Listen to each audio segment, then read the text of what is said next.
Thank you for tuning in to the GSMC Basketball Podcast presented by the GSMC Sports Network. I am your host, Nelson, here on this Friday afternoon. Very excited for this Friday, not just because, we got football over the weekend yet again, but honestly, you know what? That's really the only reason why I'm excited, because we have football over the weekend again. And who doesn't like football? For those of you guys who want to tune into football and want to know what's going on in the football world, we have college football podcasts, we have regular NFL football podcasts, we have so many different kinds, and I recommend listening to all of them. There's one that goes live before my basketball segment, and there's actually a sports podcast that goes live after my basketball segment. There's one before and there's one after that both talk about football. So if either of you guys are interested in football and what has to be said, I recommend watching Kenneth and TJ talk football. They're really good, and they definitely can tell you a lot more about football than me. I just love watching it. So anyways, Theo 3ND, he says, great intro, new subscriber. Thank you so much. I really try. But anyways, we're going to go ahead and get into this first segment. So D Wade is going to be awarded with a statue, according to sources. The Miami Heat are saying they're going to give D Wade a statue. So we're just going to talk a little bit about that, a little bit about D Wade's career. And then in the second segment, we're going to talk about AJ Griffin. He was a former 2022 first-round pick. He is contemplating on retirement, which is very surprising, again, because he's a relatively young player, and I'm very surprised that after 2 years in the NBA, he's contemplating on retirement. And then in the third segment, we are going to be ranking the worst teams based off of their young players and their young core. I've been doing this segment for a while now on the couple podcasts. So if you guys are interested in the best teams that have a young core, I recommend watching those videos on the YouTube channel as well, or listening to the audio side, depending on which side you guys are on. And then in the fourth segment, we are going to be talking about some NBA rumors. One that's going on right now is that the Warriors are apparently interested in Jimmy Butler. So I have no idea how valid that news is, but we're going to just go ahead and do a little look into it in the fourth segment. We also have a special fifth segment that I like to reveal at the end of the fourth segment, so be sure to stay tuned to figure out exactly what that is. Before I get started with the first segment, though, I do like to remind everybody that we all love to hear what you guys have to say during the show, whether you guys have a hot take, whether you guys have a burning question. We are all ears, and if you really want your comment or question to get noticed, then why not just use Super Chat? You can click the $ below the show, and then you can send in your comment or donation that way, and it's guaranteed to get featured on the show. If Super Chat isn't really your thing, then you can always use the link displayed below the ticker on every show segment, gsmcpodcast.net, and you can send in your comments / donations that way. Either or works, and we really appreciate all the support that you guys give us. And without further ado, let's go ahead and continue on with this first segment, which is going to talk about D Wade getting a statue for the Miami Heat. Everybody was expecting D Wade to get a statue eventually. People just didn't know exactly when that was going to happen. And over a few years, over the last year, a lot of shooting guards in the NBA have gotten statues. Allen Iverson got a statue, Kobe Bryant got a statue, and now it's D Wade that's getting a statue. And honestly, in my opinion, it's very well deserved that D Wade gets the statue. In my opinion, he is the third best shooting guard in the history of basketball, and he's also the third best when it comes to accolades. I don't think there's really any other shooting, aside from Kobe and Michael Jordan, I don't really think there are many shooting guards that are better than him.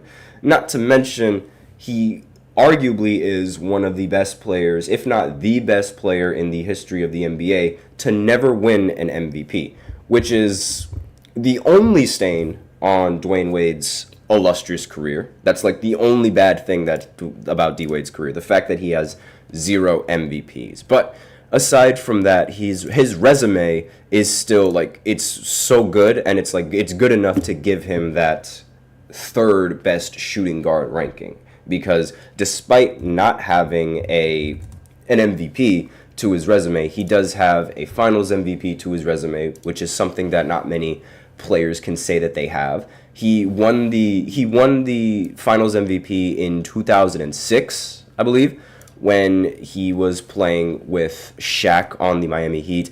That playoff run that he had was one of the best playoff runs by a young player in the history of basketball. He averaged 28 points per game throughout the entirety of that postseason, while also being able to average 5 assists and 5 rebounds. And crazy enough, that wasn't even his best postseason when it comes to like points per game and averages. Now, his peak years, like obviously, you can make the argument that D Wade's career was cut short due to some injuries and some knee problems, which I do agree with.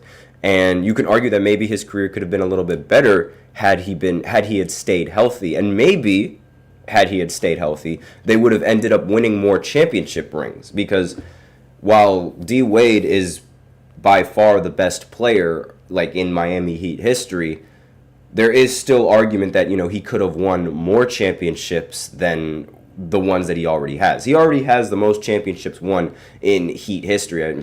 He's won every championship in Miami Heat history, and he's a very important part of the team. Now, the big question that I have for a lot of you guys, who do you think is the better Miami Heat player? Do you think D Wade is the better Miami Heat, or do you think LeBron James is the better Miami Heat? Because that's a very interesting question to ask, because when you think about it, yes, D Wade, he's had the longer career on Miami. However, LeBron has had much more of an impact on Miami, because in every single year LeBron has been on Miami, they made it to the finals. So it's a little bit of an interesting argument, but I'm curious to see like where you guys stand on in this debate. I personally stand on the side of D Wade. I know if you guys watch me consistently, then you guys, or hear me consistently, then you guys know that I am a huge LeBron fan. And even I don't think that LeBron is the best player for the Miami Heat. Now, close, he's really close. Like if he had played maybe one more year, then yes, but I also I think it's more of a respect thing as to why D Wade is considered the best player in Miami Heat history, because nobody is going to say LeBron, because D Wade has played with the Miami Heat way longer than LeBron has played with the Miami Heat. So it's just a respect thing, and it's more of like a seniority thing as the reason why D Wade is one of the better players. That's an argument that you can make for that. But aside from that, I mean, I wonder what pose they're going to give the statue. And speaking of the statue, LeBron, he was seen giving props to Dwyane Wade on his Instagram story, I believe. The article goes on saying, LeBron is excited to see D Wade's Heat career honored with a statue outside of Kaseya Center. Forgive me if I completely messed up the name of that. James shared the Heat's announcements of the statue on his Instagram story on Thursday night. And the Heat are unveiling the statue of Wade on Sunday, October 27th, before celebrating the honor with a statue night during a game against the Detroit Pistons on Monday, October 28th. So, after being drafted by the Miami Heat, the article continues, as the number 5th pick in the incredibly stacked 2003 draft, Wade was named Finals MVP when he helped bring the franchise's first title to Miami in 2006. Then he went on ahead and won back-to-back, as I mentioned before. Following brief stints with the Bulls and Cleveland, Wade returned to the Heat before retiring following the 2018-2019 season as a career 22-point-per-game player. So, again, he is the third best shooting guard in the history of the NBA. And let me know in the comments what you guys think of that. I mean, because, other people might think, oh, no, it's not Wade. It's Harden. And that's really like the only other shooting guard that could have an argument for being better on the all-time list than D Wade, like being top 3. Because aside from Kobe and Jordan in the shooting guard list, they're untouchable. Like, you cannot move either one of them from the 1 or the 2. If you do that, you are just wrong. Like, it's plain and simple. Kobe and Jordan, untouchable. But D Wade and Harden, you can make some sort of argument for that. A lot of people like to consider Wade as third. I'm curious what you guys have to say. And there's also a chance that LeBron could attend the unveiling of the statue as well, which takes place between Los Angeles games this fall, although the timing would be tight. And he and the Lakers are scheduled to be in Phoenix for a road game against the Phoenix Suns on the following night. So it's really, I'm pretty sure LeBron is going to, I think LeBron is going to be in attendance of that game. But it would look really bad if he was in attendance for this and he just decided not to play in the next game. That would be a really bad look. I don't think that's what's going to happen, but I'm just saying that'll be a bad look. So that's all that I have to say on D Wade and him getting a statue. So now I'm going to go ahead and go into the second segment where I talk about AJ Griffin and how he's considering retirement after just 2 seasons in the NBA, which is, again, very surprising for me. So I'll be right back after this short break. I feel like I'm losing my mind. Is everybody in the world blind? Please, Lord, give me a sign, a sign. I feel like I'm losing my mind. Is everybody in the world blind? Please, Lord, give me a sign, a sign. I wanna be the greatest. Everybody on the fake shit. I look around and feel like everybody is the fakest. I make this every day and I'm impatient. Hoping one day I blow up from the basement. Statement, the top is so vacant. I don't hear shit that I think is amazing. Waiting for my day when I'm playing. Sold out shows for 1,000 faces. Hey, give me that crown. Get in my way and to be put down. It ain't your place, all this my town. If I want that shit, then I'll get it right now. I'm losing it, the noose it fits. Some losing shit, a stupid myth. You choose to live or choose to dip. You choose to fight or lose your grip and lose a gift. Oh. I feel like I'm losing my mind. Is everybody in the world blind? Please, Lord, give me a sign, a sign.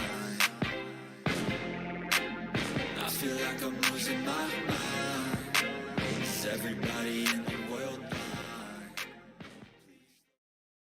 And we are back with the second segment of the GSMC Basketball Podcast presented by the GSMC Sports Network. And in this second segment, we are going to be talking about AJ Griffin surprisingly considering retirement. Again, this is very surprising because I didn't think he would. He's so young. I wasn't expecting him to just decide to consider retirement this early. Like, that's, if there was anybody that I was expecting to consider retirement now, it would be Tua Tagovailoa. Again, if you guys are interested in football, go ahead and watch some of the football podcasts that we have. I love football, but I can't talk about it because, reasons.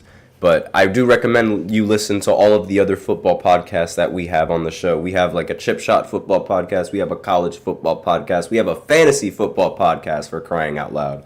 And the sports podcast that happens after, that goes live after my show, also talks about football a lot. So there's so many different perspectives that you can listen to from football here. I truly recommend listening to football. And it is one of the more interesting things that's going on since, the NBA offseason is still underway and the WNBA playoffs haven't started yet. So that's something for you guys to watch if you guys are interested in sports aside from basketball. But before I continue on with the second segment talking about AJ Griffin retiring, or considering retirement, I do like to remind everybody that we like to hear what you guys have to say during the show.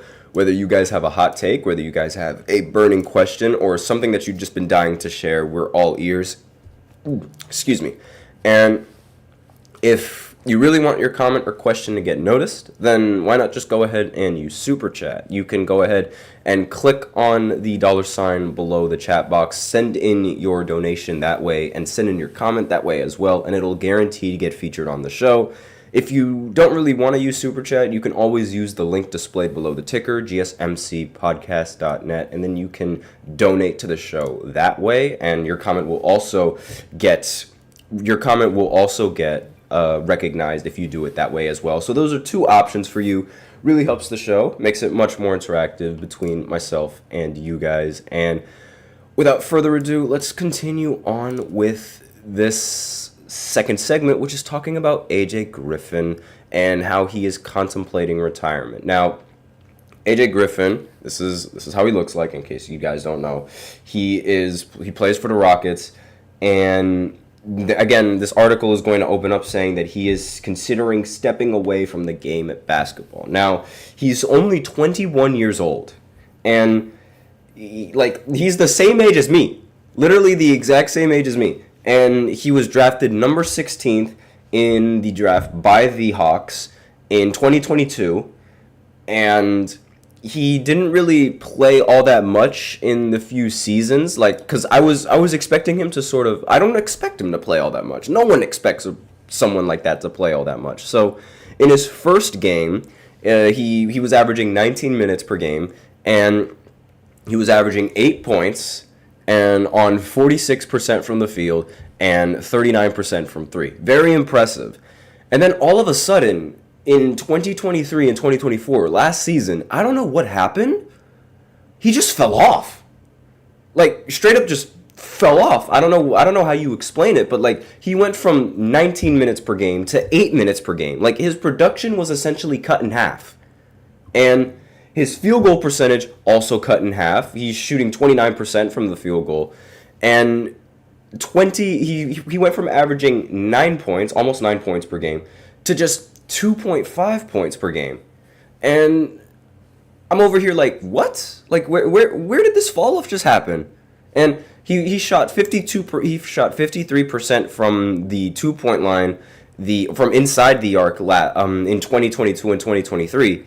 But then in 2023 and 2024, he shot 34% from inside the arc. And I'm just what in the world kind of fall off is this?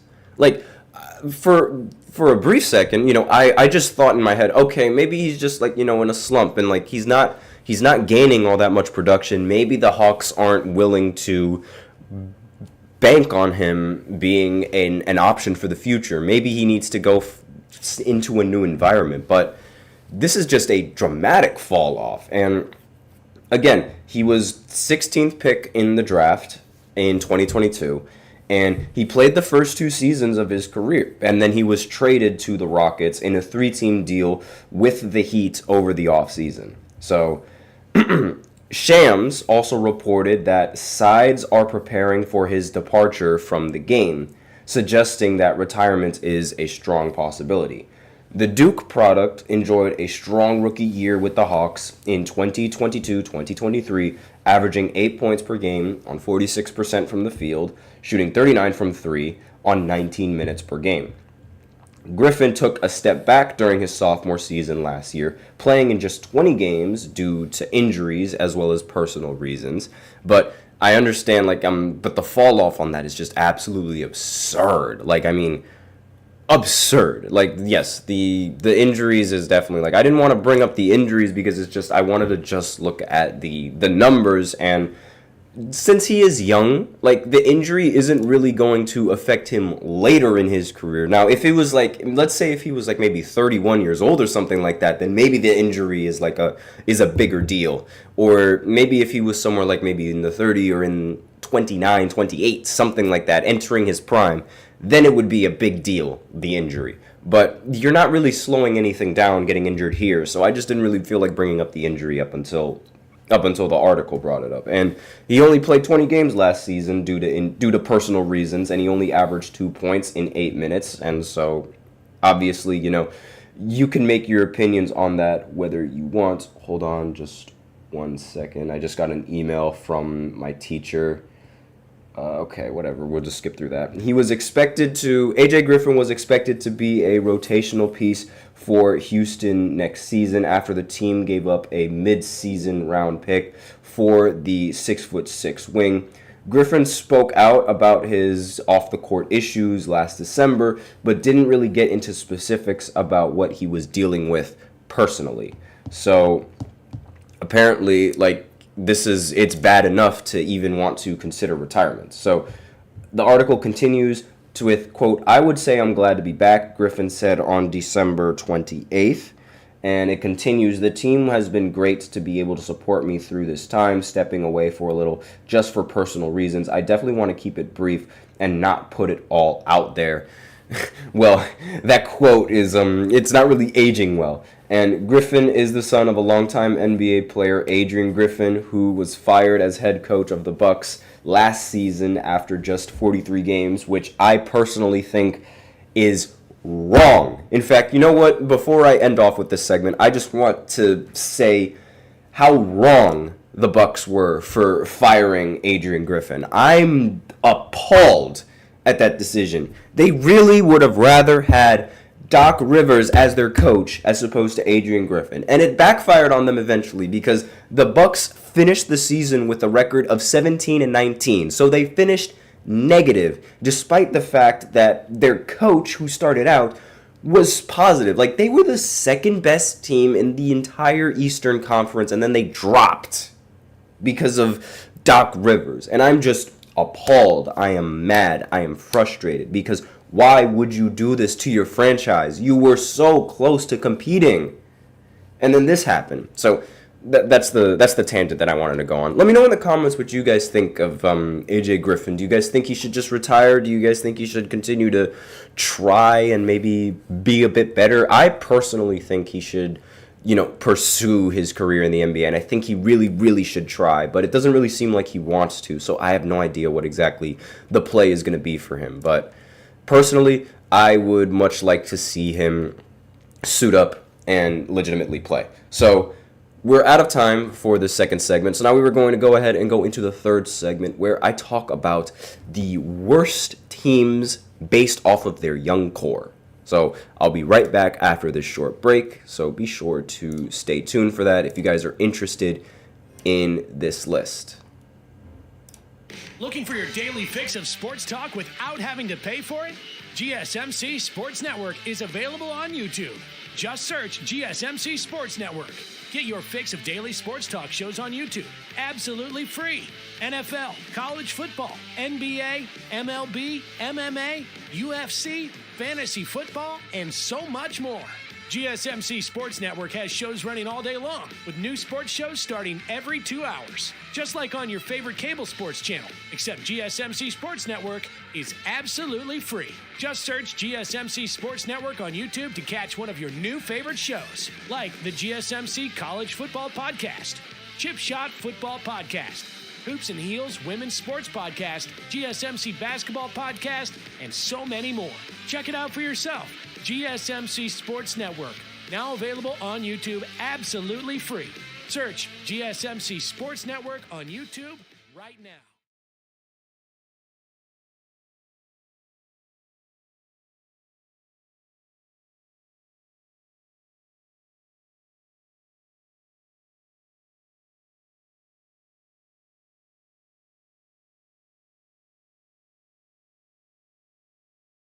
And we are back with the third segment of the GSMC Basketball Podcast presented by the GSMC Sports Network. And in this third segment, we are going to be talking about the worst teams in the NBA based off of young core. So based off of their young core, who are the worst teams in the NBA? That is what this list is going to be doing. So let me just go ahead and pull up my notes.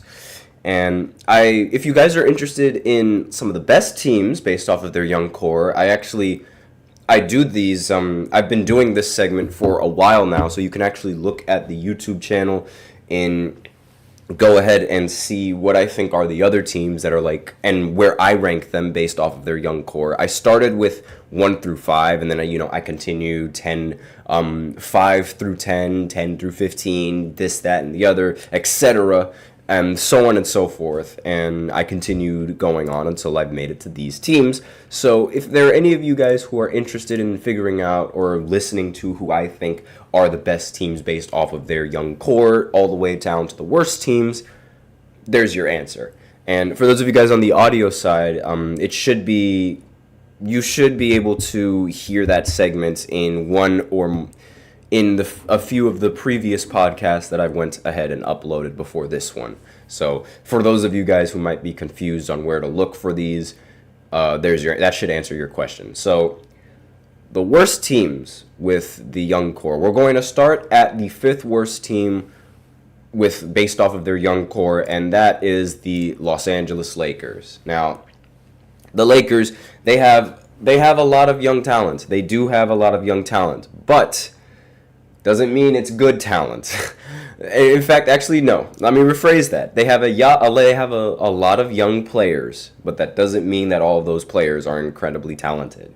The only player there that part of the young core that I would actually consider talented is Dalton Knecht, and he's 23 years old. And aside from him, I'm not entirely sure I don't like any of those young cores. I don't like any of those young guys on the team, and literally the only one that I like is Dalton Knecht. And even then, I don't even know if Dalton is going to be good going into the Lakers for this season, because there is a tendency there's a lot of pressure when playing with LeBron. There's a lot of pressure when playing in Los Angeles.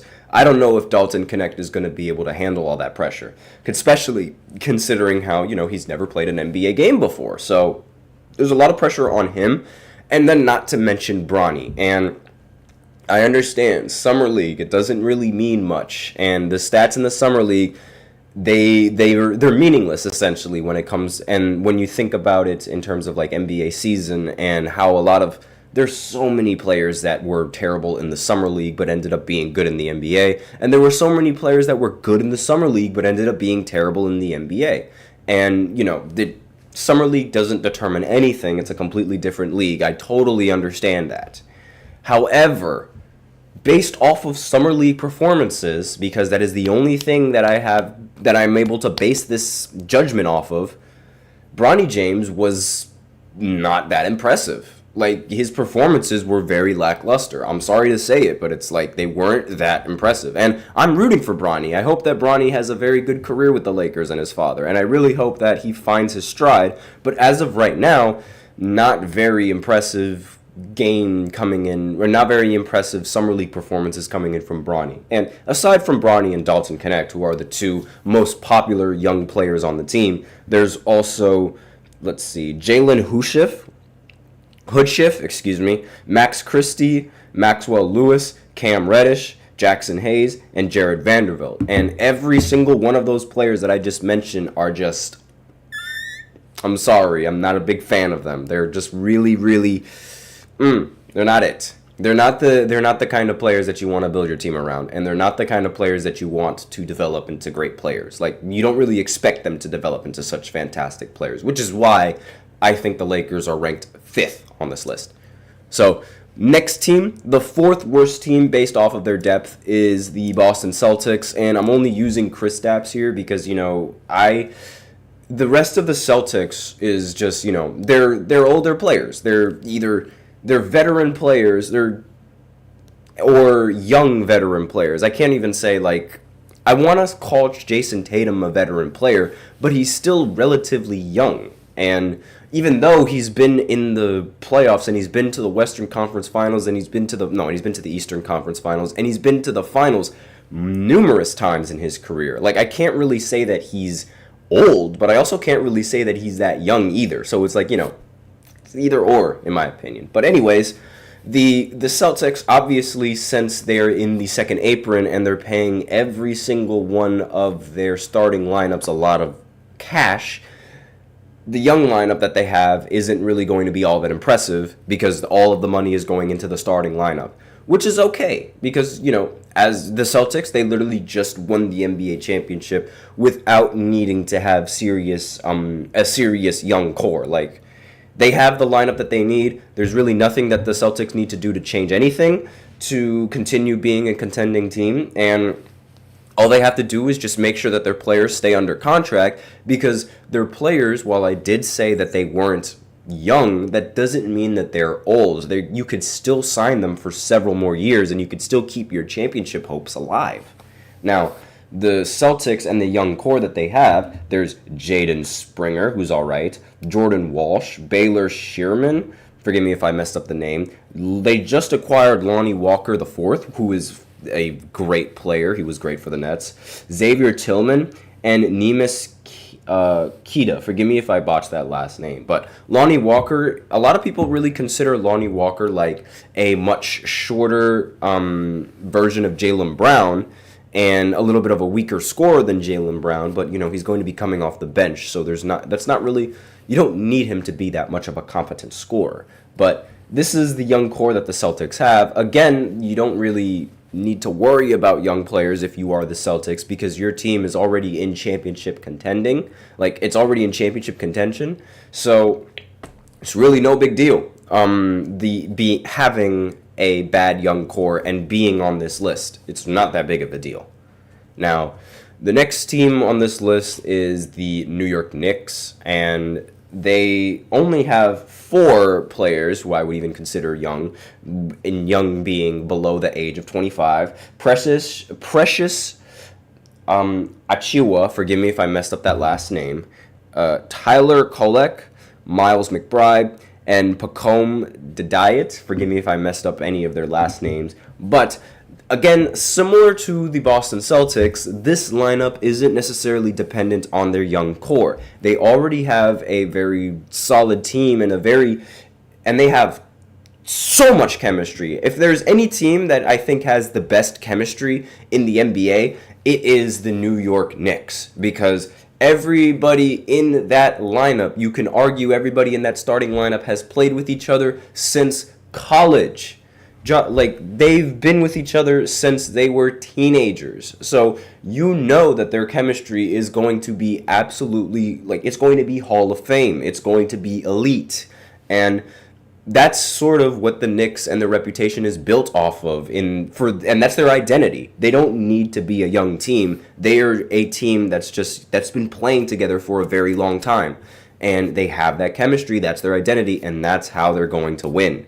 So they don't really need to focus on having a young core, in my opinion, similar to the Boston Celtics. And the lineup that they have, even though none of the players, even though Jalen Brunson's not young, not 25, Josh Hart, Mikal Bridges, Randall, even though all of those guys are not, 20, they might not be 25 years old, but they're still rather young.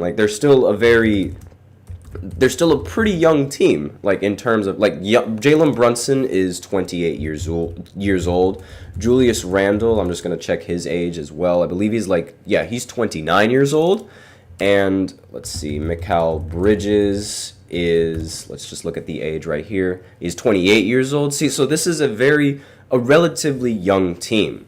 Again, it's not a young core kind of team for this list, but it's still a relatively young team. So they don't really need to establish a young core, similar to the Boston Celtics.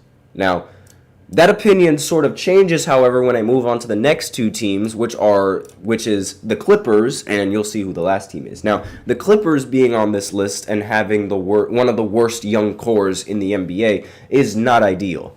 And they could have had the best, because they did have Shai Gilgeous-Alexander before trading Paul George, but that ended up just falling out. But aside from that, the Clippers having one of the worst young cores in the NBA right now is definitely not ideal with the situation that they're in.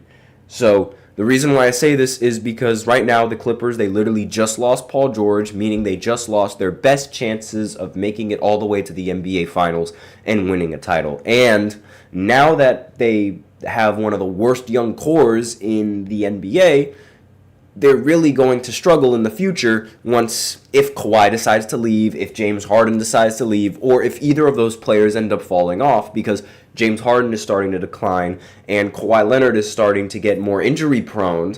And if he's not playing for the Clippers, and if James Harden's not playing for the Clippers, we could see the Clippers completely bottoming out. And the players that they have on their team, the young players, they have Kevin Porter Jr., who's 24, Cam Christie, who's 19, Kobe Brown, also 24, Kai Jones, 23, and Bodes Highland, who's 24. And again, this is not a young core where you could expect to win something out of it. And the fact that they haven't won anything with the lineups that they have is not ideal. So this is a team that really needs to establish a young core and needs to rebuild for the future, because I don't see them doing much with the young players that they have now or with the older players that they have now. So it's a completely different story than from the Knicks and from the Celtics. Now, while the Clippers, yes, there's a possibility that they make the playoffs for next season, I highly doubt that that's going to happen. And if Kawhi or James Harden, if either one of them, God forbid, either one of them gets hurt, or God forbid, either one of them just doesn't perform the same way, it could be over for them. And the last team, the worst team with the worst young core in the entire NBA, is the Phoenix Suns. Now, the Phoenix Suns, they only have 3 young players. Ryan Dunn, Iguodaro, forgive me if I botched that last name. Again, very difficult to pronounce. And finally, Bol. Those guys are the only young players on the Phoenix Suns. Now, I don't gotta tell you exactly where the problems are with Phoenix. I think everybody knows exactly what Phoenix's problems are, but I might as well go ahead and say it anyway. They gave up a lot of draft capital in order to be able to sign Kevin Durant and get Kevin Durant and in the trade. And also they needed to be able to get Bradley Beal as well. And because of those 2 moves, now they're sort of stuck in Kevin Durant, Bradley Beal poverty. So they have to run it back with Kevin Durant and Devin Booker and Bradley Beal. They have to do it again, and they have to try to see if they can put themselves in a good contention to win, because they don't have any draft capital. And that's the big problem with Phoenix. Like, the difference between Phoenix and the Clippers is that Phoenix, you could argue that Phoenix is going to be good for a while, considering that they do still have Devin Booker on the roster, and they're still probably going to be a competent team, but it's still going to be a very short team, and it's not going to be a deep team that has a deep bench, which is not a championship team, in my opinion.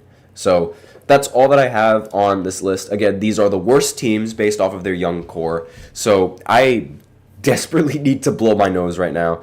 And while I'm doing that, I will, you'll see the ad going on. And we're going to go into a break. And then we're going to go into the 4th segment where I talk about some NBA rumors.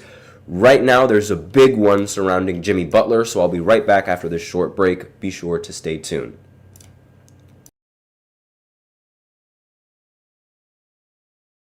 For the best and latest podcasts available anywhere, go to the podcast app on your cell phone and type in GSMC. To access free content-rich podcasts on health and wellness, book reviews, sports, entertainment, relationships, social media, movies, technology, finance, and even weird news. Subscribe and download the GSMC Podcast Network's family of shows, available everywhere podcasts are found.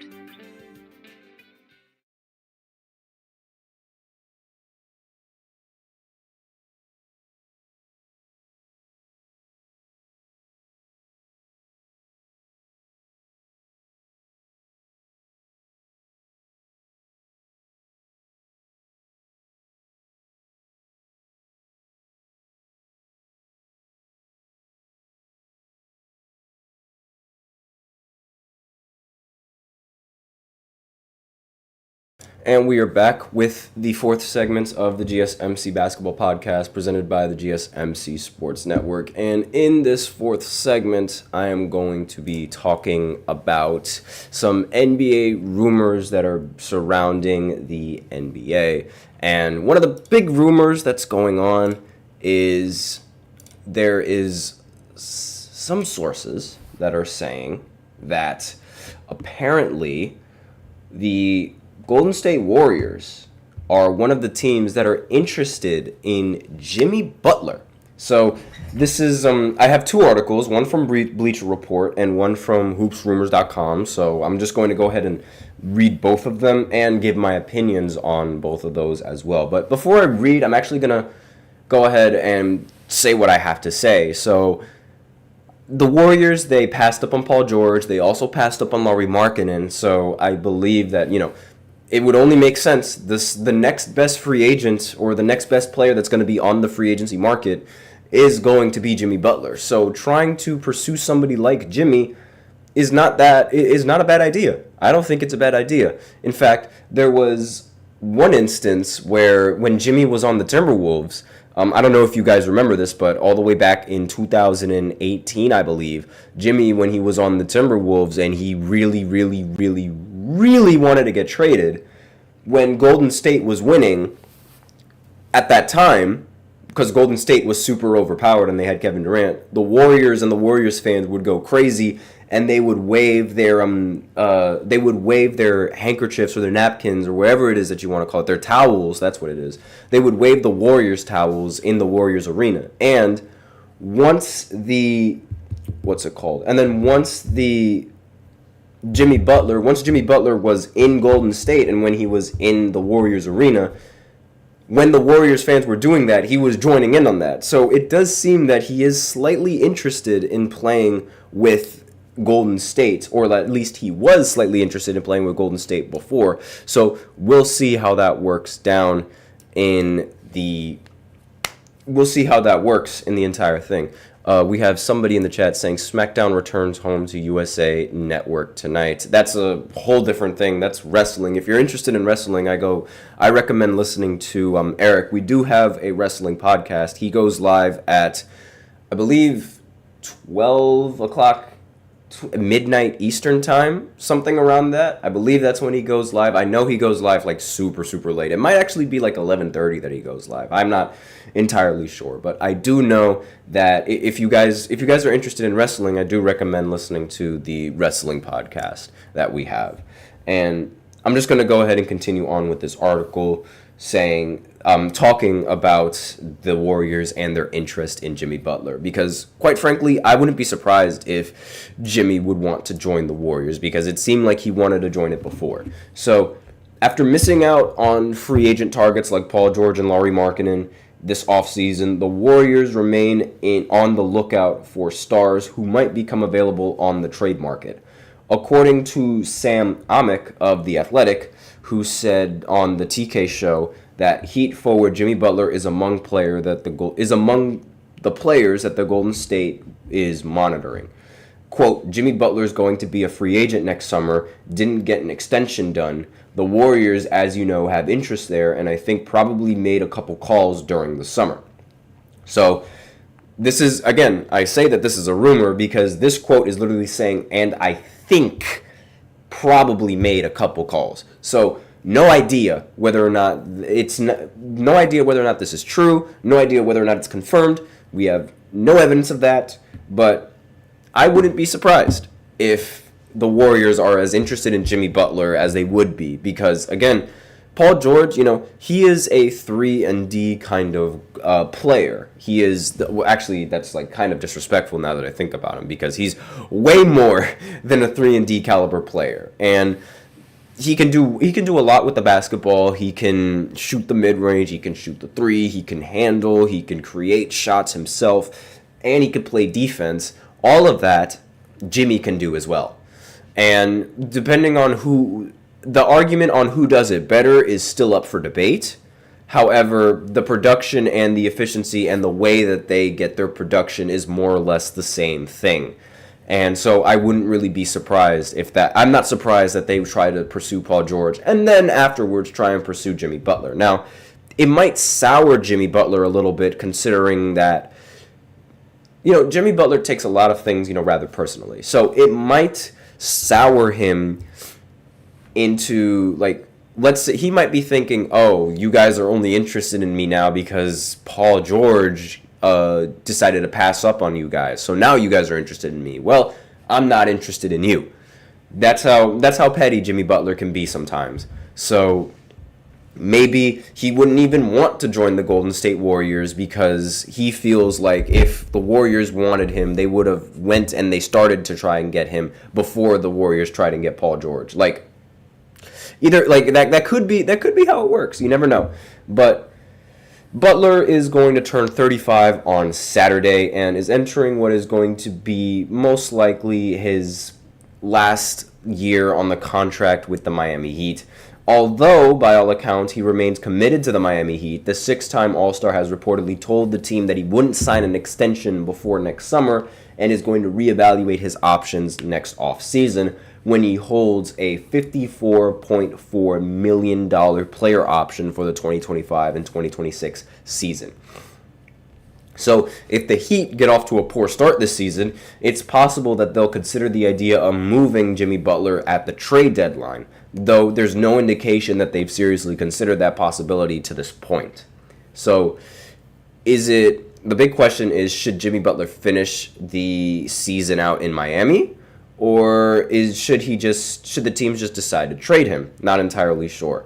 But that's the big rumor going on in the NBA right now. And I'm going to end this segment off a little bit earlier just because the next segment I think is going to be a much longer segment than what you would usually see. The fifth segment is going to be a much longer segment than what you would usually see because in the fifth segment, I am going to be ranking the NBA's best big threes. Yes, so the best three set of teammates, I am going to rank them in the NBA, and that's going to be what the list is going to be about.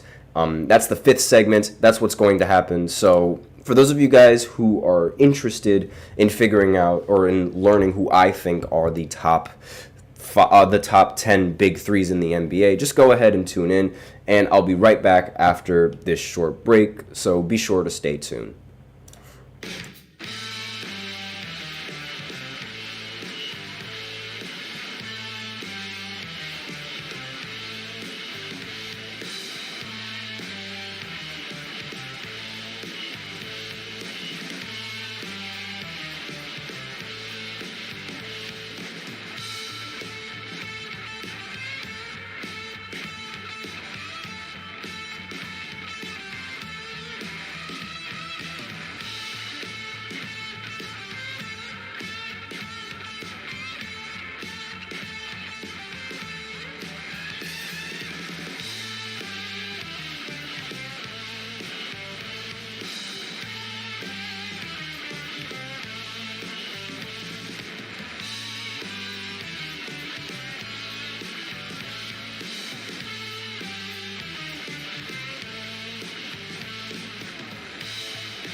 And we are back with the fifth and the final segment of the GSMC Basketball Podcast presented by the GSMC Sports Network. And in this final segment, I am going to be ranking the top 10 big threes in the NBA right now. So, again, I just want to let everybody know, this is my opinion. So, for any of you guys who disagree with my opinion, boo, hoo, hoo. That's all I gotta say to you guys. But, aside from that, any of you guys who disagree with my opinion, let me know in the comments what you guys say. What you guys think. Who would you rather put on top? Who would you rather put on the bottom? Do you agree with my take? Do you think I'm delusional? Do you think I just know nothing about basketball? I'm the worst person to talk about basketball that you guys ever heard. Let me know in the comments. I'm down to hear everything because, again, this is my list. This is my opinion. Everybody's going to have different opinions. Just be sure to be respectful about it. But aside from that, or disrespectful about it, who cares what you are. But anyways, we're going to start with number one. So, in my opinion, again, my opinion, the best big three in today's NBA right now is Jason Tatum, Jaylen Brown, and whoever you think the third best player on the Celtics is, which in my opinion is Jrue Holiday. And obviously, I'm going to be putting this team in front of every other team because of what they have proven to me in the NBA season last season, as well as what they've proven to everybody else in the postseason last season, that they are NBA champions. And you could put asterisks on some of their wins, sure, maybe, but they made everything look easy. And you can also make the argument that, oh, okay, well, they had a much better team, and like the starting lineup is fantastic, and it's like, yeah, I understand all of that, but I am all for giving respect to when the players deserve that kind of respect. And I feel like I can't really name any other big three that's better than the big three that ended up winning the championship. Like, I think it would be kind of ridiculous to not put these guys in the number one category. Again, let me know in the comments what you guys think, but the best big three in the NBA right now is Jason Tatum and Jaylen Brown and Drew Holiday. And dude, that could be subject to change. Like literally the first day of or the first week of basketball, that's subject to change. But this is just my opinion. And then second big three on this list is going to be Jokic, Jamal Murray, and whoever you would think is the third best player on the team, which I think is safe to say is Aaron Gordon, and Michael Porter Jr. is the fourth option. You could make that argument. I think Aaron Gordon is a fantastic third option. I think he's so much better than what he was on Orlando. Like, he's getting a lot of easier looks at the basket now. He's getting more important baskets as well. He's scoring more efficiently.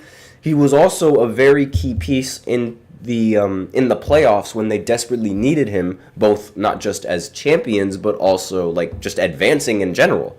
And I think it would be just incredibly disrespectful, not to put this team at least like at top 2 or top 3. So I think that, and on top of that, Jokic, the best center in the NBA, period. Jamal Murray, an underrated point guard, an extremely underrated point guard, and Aaron Gordon, an extremely underrated role player that has the ability to score 20 points. Like, a role player that has the ability to score 20 points paired up with an underrated point guard and paired up with the best center in the NBA. That's the reason why these two are ranked in the top 2 and why they're at number 2. And mainly because I can't really put any other, sustainable big three in there. Like, the next team on this list, I'll just explain my logic why I have them so high. The next team on this list is going to be Joel Embiid, Paul George, and Tyrese Maxey. I think that team is at least a top 3 big three. And the reason why this list was inspired. But the reason why they aren't the best big three on this list is because they haven't done anything together. And because of that, I can't in good conscience put a team that literally just got assembled, that hasn't done anything together, over a big three like this, who won the championship 2 years ago, and over a team like this, who won the championship last year. And that's the big reason why Jokic and Murray are ranked higher than Embiid, Maxey, and Paul George. And Jokic, Murray, and Aaron Gordon, because, Aaron Gordon, I couldn't fit him in the picture, matches with these two, and is better than those two. Because not just to mention, not only that, but the experience that Jokic and Jamal Murray have in the postseason, along with Aaron Gordon as well, compared to the experience that Embiid and Maxey have in the postseason, is not the same. Like, the Nuggets, they have way better experience in the postseason than Joel Embiid, and that's why I consider them better. Like, I'm not going to be that kind of player that's going to put a big three over another big three when the big three that hasn't proven anything. Like, I don't think that makes any sense, in my opinion. Now, there are other people that have this big three, like Joel Embiid, Tyrese Maxey, and Paul George. They have them as the best big three in the entire NBA. I don't agree with that whatsoever. Again, we have to see how they play together. And that's all my opinions. Now, next team on this list, this is the fourth best big three. It's the Giannis Antetokounmpo, Damian Lillard, and Chris Middleton on the Bucks. Without a doubt, I mean, if they didn't have Doc Rivers and if they didn't do that little fall off towards the end of the year, I think this would have been the second best big three in the entire NBA. At least tied with second. Or maybe even first, now that I think about it. Actually, yes. This would have been the best big three had they not fallen off, in my personal opinion, because there is absolutely nothing wrong with this big three. They have the best, most well-rounded big three out of everybody that I just mentioned. And, I mean, you could, at their peak, and because, let's face it, Giannis Antetokounmpo, he is arguably a top 2 player in the NBA. Damian Lillard could be arguably a top 2 point guard in the NBA when he's healthy and when he's actually playing like the way he plays. And then Chris Middleton is an extremely solid small forward option who is a defender. So this should be at least like, a number one or number two top big three in the NBA. But unfortunately, this is only fourth. Simply because last season they sort of underperformed, as well as they get as injured. Like they underperformed, and a lot of them had injuries to go through. And because of that, that's like a really big reason as to why this team didn't really get where they wanted to go. And, that's very unfortunate for them. But aside from that, I think that this big three, they have so much potential. They should be able to be one of at least top two best big threes in the entire NBA. They have so much potential, but I have to put them at number 4, mainly because of the fact that they didn't really perform all too well they didn't really get the chance to perform in the postseason, and they did fall off towards the end of the regular season. But I do have high hopes for them, and I do think that they are going to be by far the best big three once the season is over. Assuming that, again, they play the way that I expect them to play. Because Giannis, ever since Giannis completely destroyed ever since Giannis beat the Brooklyn Nets in the postseason, and I was upset that ended up happening. However, once I saw Giannis and once I saw how Giannis was performing, the way that he played in that postseason, it didn't matter that he beat my team. I immediately put him over Kevin Durant. Because that guy Giannis, he plays defense. He can score the basketball efficiently. He can do everything that you need on the basketball court. And he should be one of the best players in the NBA right now. But unfortunately, he's the voter fatigue is going to get to him. And Jokic is just phenomenal. But aside from Jokic, if there was any player that I would want to run my team, I would want Giannis. Because not only is he just as competent as Jokic on the offensive side of the ball, but he's even more competent on the defensive side of the ball. He should be the best player in the NBA right now.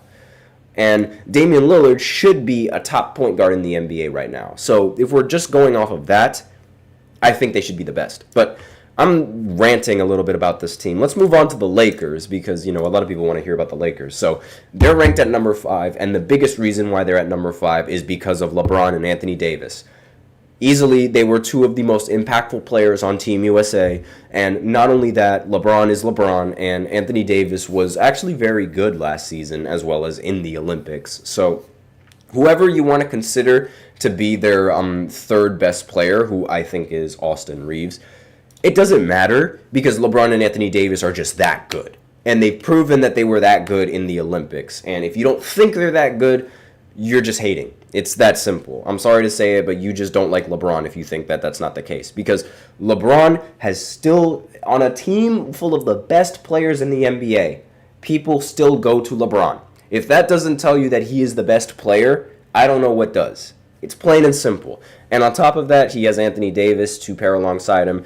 And they won a championship together. So, obviously it was a very long time ago, but still, this team, it deserves, it's top 5 worthy. And on top of that, the rest of the teams, I just can't label their big threes as better than LeBron and Anthony Davis and Austin Reeves. I can't.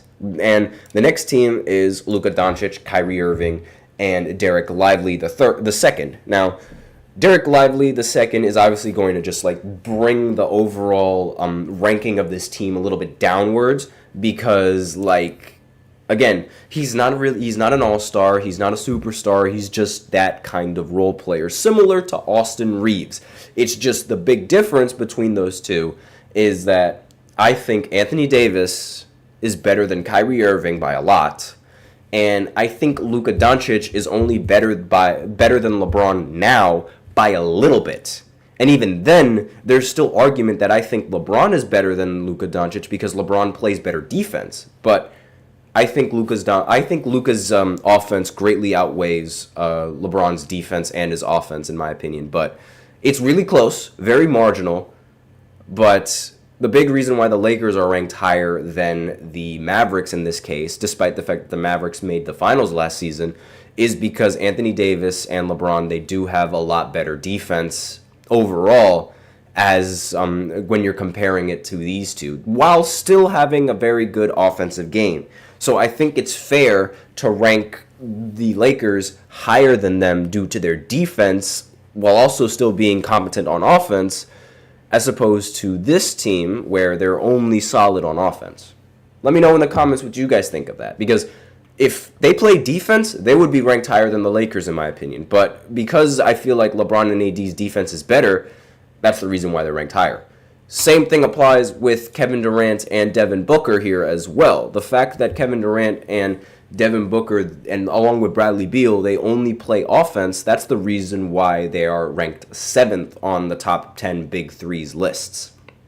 On top of the fact that they choked in the playoffs by getting absolutely destroyed by the Timberwolves, this is a big reason why their team isn't ranked that much higher. However, because they are still one of the more dangerous scoring trios in the entire NBA, arguably the most dangerous scoring trio in the entire NBA, that's a reason why they are ranked 7th. And Kevin Durant is a huge reason why, along with Devin Booker. Bradley Beal somewhat bringing them down because Bradley Beal gets injured a little bit, but when they're all healthy, Kevin Durant, Devin Booker, they raise this team up dramatically.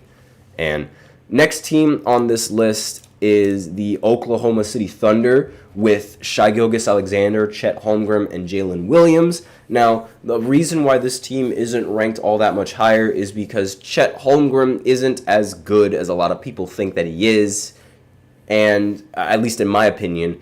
And Jalen Williams is, I don't know if this is a fluke coming in from Jalen Williams. So that's a reason why I have them at 8. And also their postseason performances weren't all that spectacular, aside from Shai Gilgeous-Alexander.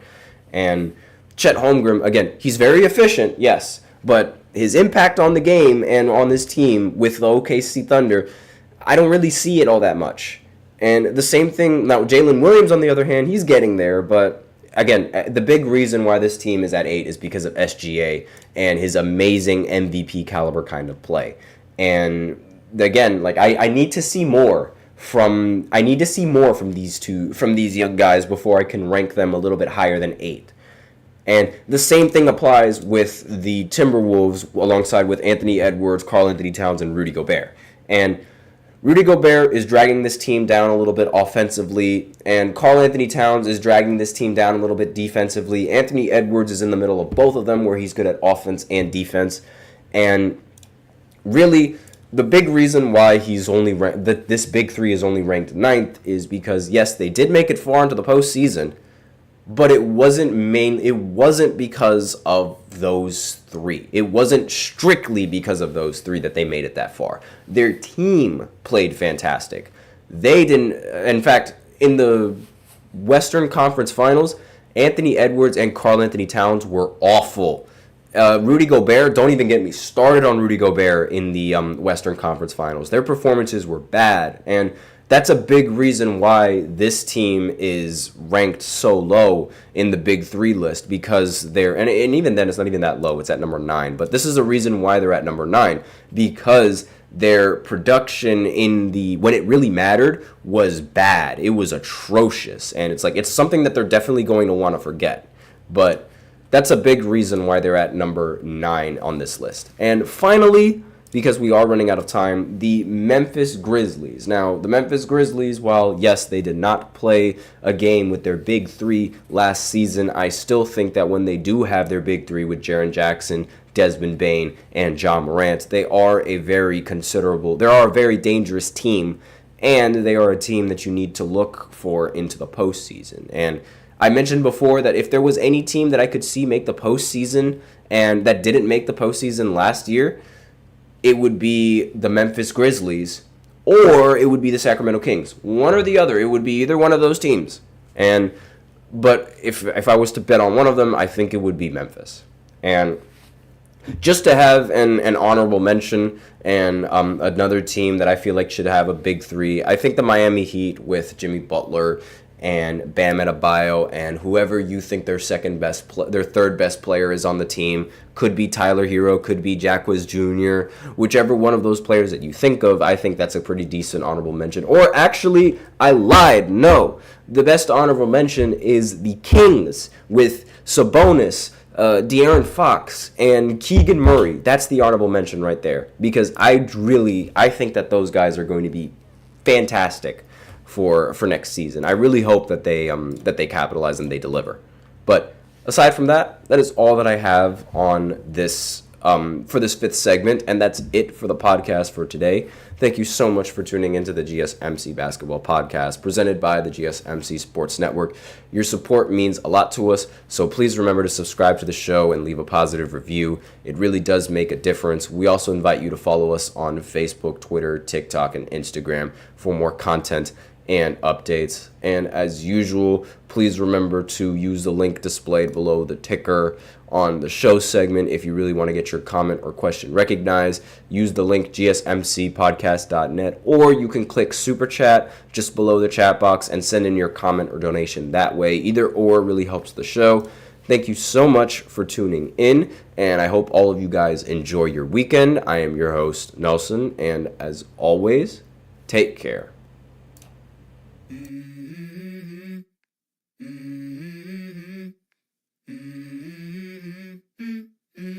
Let's go. I wake up to a little bit of drool on my pillow, feel like it's gonna be a bad day. Yeah, I'm tired of shit, and the coffee ain't hit yet. Damn.